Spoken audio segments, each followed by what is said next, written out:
এই যে আল্লাহ পাকের রহমত, রহমতের আসার দরকার আছে না নাই? আল্লাহর রহমত ছাড়া কেউ পার পেতে পারবে? কেউ পার পেতে পারবে?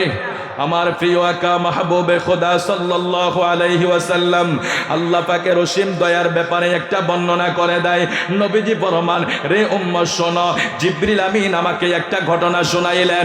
জিবরিল বললেন, ইয়া রাসূলুল্লাহ, নবী গো, আমি আপনার কাছে যখন আসি একটা লোক সেজদা অবস্থায় দেখি, আবার যখন আমি উঠি এক লাখ সেজদা অবস্থায় দেখি। ইয়া রাসূলুল্লাহ, এই লোকটা আল্লাহর কাছে ফরিয়াদ করেছিল তাকে যাতে আল্লাহ সেজদা অবস্থায় মৃত্যু দেয়, অতঃপর আল্লাহ তারে কবুল করলেন। ওই লোকটা দীর্ঘ 500 বছর ইবাদত করছে। নবী গো, কোন জায়গায় ইবাদত করছে? তার চতুর্পাশে সাগর আর সাগর, পানি আর পানি, মাঝখানে একটা চর, মাঝখানে একটা জায়গায় তাকে আল্লাহ রেখে সেখানে আনার ফলের গাছের ব্যবস্থা করলেন। ওই সাগরের নোলা পানিকে মিঠা বানাইয়া ওই জায়গায় তার পানি খাওয়ার ব্যবস্থা করলেন। দীর্ঘ 500 বছর লোকটা ইবাদত করছে।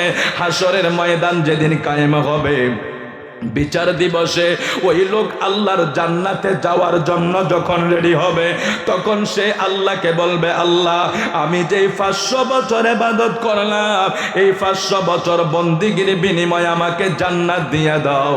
আমার আল্লাহ কয়, বান্দারে, তুই 500 বছর ইবাদতের বিনিময়ে জান্নাতে যাইতে চাস? ফেরেশতাদেরকে ডাক দিয়ে আল্লাহ বলবে, ও ফেরেশতারা, সে ইবাদতের বিনিময়ে জান্নাতে চাইতে চায়, তোমরা তার কাছে যায়া দুনিয়ার 500 বছরের জিন্দেগির নিয়ামতের হিসাবটা নাও। বান্দাকে জিজ্ঞেস করা হলো, আল্লাহ যে তোমারে চোখ দিয়েছে, এই চোখের নিয়ামতের কর্জ, চোখের নিয়ামতের হিসাবও তো তুমি 500 বছরের বন্দেগী দিয়া আল্লাহকে দিতে পারবা না। সুবহানাল্লাহ। ওই বান্দা যখন ইবাদতের অহংকার করলো, এরকম দুনিয়া আমাদের অনেকে আছে যে আমি বেশি বেশি ইবাদত এই করি সেই করি। বান্দা যখন ইবাদতের অহংকার করলো আর বলল আমি ইবাদত দ্বারা জান্নাতে যাব, আল্লাহ রহমত লাগবে না, আল্লাহ বলে, রে বান্দা, আমি তোরে আনার গাছের ব্যবস্থা করছি, সেখানে নদীর পানিকে মিঠা বানাইয়া দিছি, 500 বছর তোর সেখানে আমি নিরাপদের ব্যবস্থা করছি। আমি যে তোরে এত কিছু দিলাম, এত কিছু লাগবে না, তোর একটা চোখের নিয়ামতের একটা চোখ, এটা তোর জন্য নিয়ামত, এটার হিসাব তুই আমারে একটু দে। ও বান্দা, তোর 500 বছরের বন্দিগি দিলে তো একটা চোখের হিসাব, চোখের নিয়ামতের হিসাব হবে না। সূরা কোন সুবহানাল্লাহ। ওই বান্দা আল্লাহর কাছে ফরিয়াদ করে, আল্লাহ, নিশ্চয়ই তোমার রহমত ছাড়া জান্নাতে যাওয়া যাবে না। বন্দিগি যদি 1000 বছরের হইয়া যায়, বন্দিগি যদি 1000 বছরের হইয়া যায়, আল্লাহর দয়া না থাকলে জান্নাতে যাওয়া যাবে? এক নম্বর আমার নবী আরেকজনের কথা বর্ণনা করছে। এক ব্যক্তি 100টা খুন করছে, আপনারা এটা শুনেছেন, এটা এই কিতাবটার ভিতরেও আছে। 100টা খুন কইরা 99টা খুন কইরা একটা বুজুর্গের কাছে গেছে, এ আল্লাহর ওলি বা বুজুর্গ ধর্মগুরু, আপনার কাছে আমি একটা জিনিস জানতাম চাই, আমি 99টা খুন করছি, আল্লাহ আমারে মাফ করবে নি? বলে, না, তোমারে আল্লাহ মাফ করবে না। বলে, আল্লাহ যেন আমারে মাফ করবে না, আপনারে আমি মাইরা ফালাইলাম। ওই লোকটারও তিনি মাইরা 100টা খুন করলেন।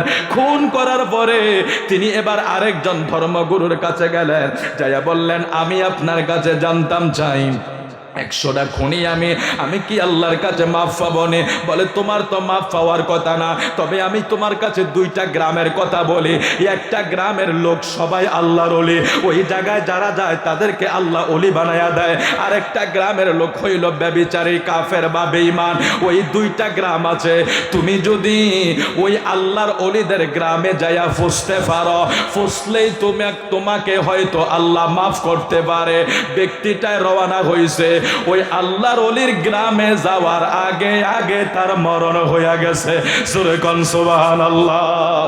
আল্লাহ পাকের ফেরেশতারা বান্দার কাছে হাজির, জাহান্নামী ফেরেশতারা কয় জাহান্নামে নিয়ে যাব, জান্নাতি ফেরেশতারা কয় জান্নাতে নিয়ে যাব।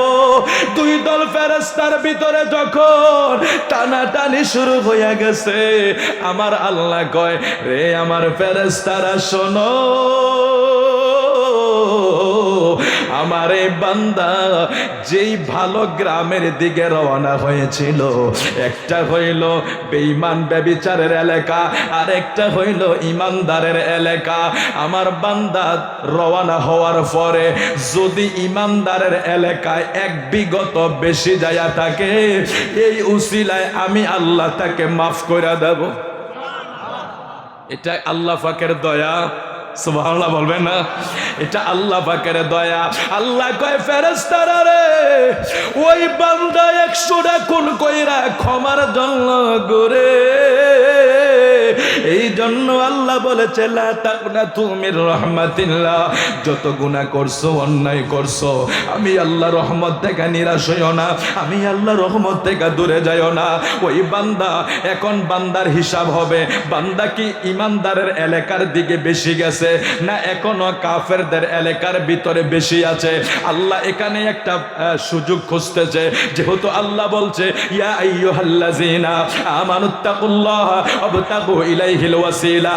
ও বান্দা, তোরা উসিলা তালাশ কর, আমি তোরারে মাফ কইরা দেব। উসিলা তালাশ কর, আমি তোরারে মাফ করে দেব। আল্লাহ এখানে একটা উসিলা বাইর করতেছে বন্দারে মাফ করে দেওয়ার জন্য। একটা মার্ডার যদি এই দেশে না, কোন দেশে যদি হয়, আমার দেশে পাশে হয়, কোন দেশে কল্লা ফালায়া দেয়, 100টা খুন কইরা ক্ষমার জন্য গিয়েছে, ক্ষমা পাওয়ার আগে আল্লাহ তার মরণ হয়ে গেছে। এখন আল্লাহ বলছে তোমরা মাপ দিয়া দেখো, সে যদি ইমানদার এলাকার দিকে বেশি পরিমাণ হাইটা থাকে, আমি আল্লাহ এই উসিলায় তারে মাফ করে দেব। ঠিক আল্লাহ যখন বান্দাকে মাফ করবে, ফেরেশতারা হিসাব কইরা দেখে ইমানদারের এলাকায় যায় সে এখনো পৌঁছে না, কিন্তু পথটা একটু বেশি গিয়েছে। পথ একটু বেশি যাওয়ার কারণে 100টা খুনি আমার আল্লাহ তারে মাফ কইরা জান্নাতি বানায়া নিছে। রহিম রহমান নাম তোমার আল্লাহ, গফুর গফার নাম তোমার আল্লাহ। আরেক ব্যক্তি ইমানদার কিন্তু জীবনে কোনো সওয়াবের কাজ করে না, মরার আগে আফের সন্তানদেরকে বলে ও সন্তানেরা, আমি জীবনে কোনো ভালো কাজ করতে পারি নাই, আমি যদি মারা যাই আমার ভয় হয় আমি কেমনে জাহান্নামে থাকবো।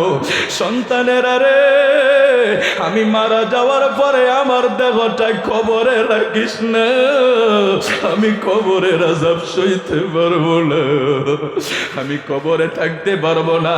আমরা কি করব রে বাবা, আমি মারা যাওয়ার পরে আমার লাশটা ফুরাইয়া দিস, ছাইগুলি ছিটাইয়া দিস, কিছু পানিতে ফালাইয়া দিস, কিছু জঙ্গলার এদিক সেদিক ফালাইয়া দিস। সন্তানেরা এটাই করলো। এন্তেকালের পরে ওই লাশটারে ফুরাইয়া দিল, ছাইগুলি ফালাইয়া দিল।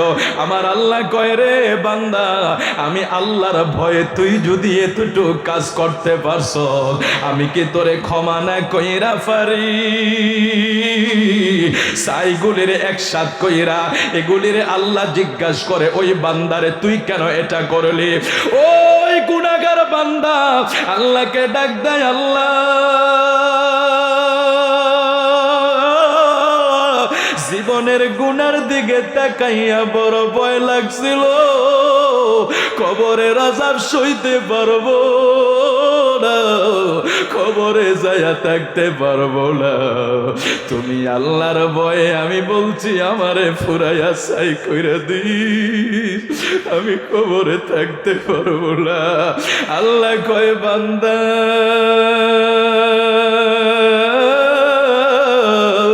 তুই যে যেহেতু আমি আল্লাহর মরণের আগে হইলেও ভয় পাইছিলি, আমি কি তোরে মাফ না কইরা পারি?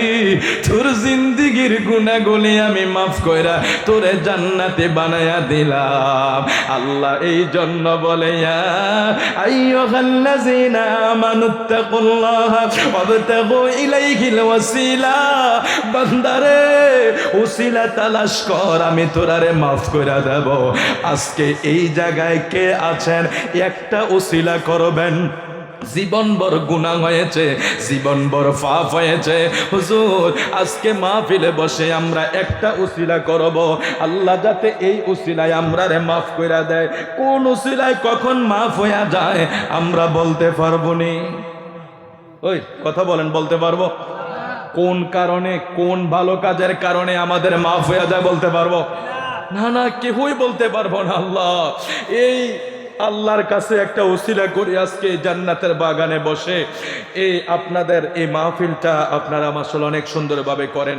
মাহফিলের আমাদের কমিটি বলেছে কোনো প্রয়োজন নাই হুজুর, এই মসজিদটা যখন উদ্বোধন হয় তখন আমি এসেছিলাম, আমার কাছে